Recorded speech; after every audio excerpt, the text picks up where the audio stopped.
Hi friends, எப்படி இருக்கீங்க? நல்லா இருக்கீங்களா? கீர்த்தி மாலா சேனல்லேருந்து பேசுகிறேன். இன்றைக்கி வந்து எங்கள் வீட்டில் வெஜிடேபிள் குருமா வைக்க போகிறேன்.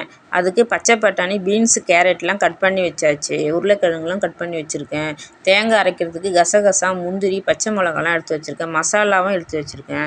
இப்போ நம்ம குக்கர் வச்சு எண்ணெய் ஊற்றிடலாம். எண்ணெய் ஊற்றிட்டு பட்டை, லவங்கம், ஏலக்காய்லாம் போட்டு நல்லா பொரிய விட்டுட்டு நம்ம வெங்காயத்தையும் போட்டு நல்லா வதக்கணும். வெங்காயம் போட்டு வதக்குங்க. வெங்காயம் சீக்கிரம் வதக்கணுன்னா உப்பு சேர்த்துங்க. அப்புறம் எங்கள் சேனலுக்கு நீங்கள் சப்போர்ட் பண்ணுங்கள். நீங்கள் சப்போர்ட் பண்ண தான் நான் மேலும் வளர முடியும். அப்புறம் நம்ம வெங்காயம் வதங்கினோடனே இஞ்சி பூண்டு விழுது அரைச்சி வச்சுருக்கோம் பார்த்திங்களா, அதையும் நம்ம சேர்த்து வதக்குங்க. அதுக்கப்புறம் தக்காளி சேர்த்துக்குங்க.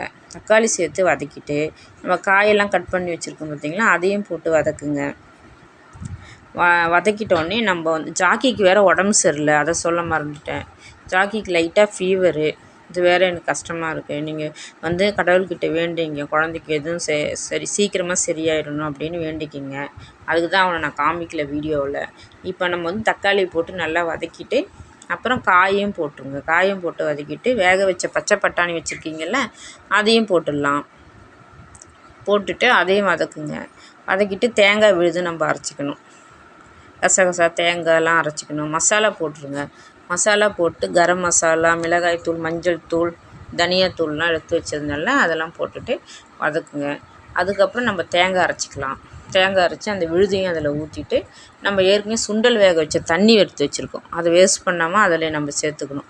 சேர்த்தா இன்னும் கொஞ்சம் டேஸ்ட்டாக இருக்கும். அப்புறம் தேவைக்கேற்ப தண்ணி ஊற்றி நம்ம குக்கர் மூடி வச்சிடணும். மூடி வச்சிட்டோடனே நம்ம இறக்கும்போது கொத்தமல்லி தூவி இறக்குங்க. அப்புறம் உப்பு போட்டுங்க. எங்கள் சேனலுக்கு சப்போர்ட் பண்ணுங்கள். ஜாக்கிக்கு சீக்கிரமாக நல்லபடியாக உடம்பு சரியாயிடணும் அப்படின்னு ப்ரே பண்ணுங்கள். நன்றி.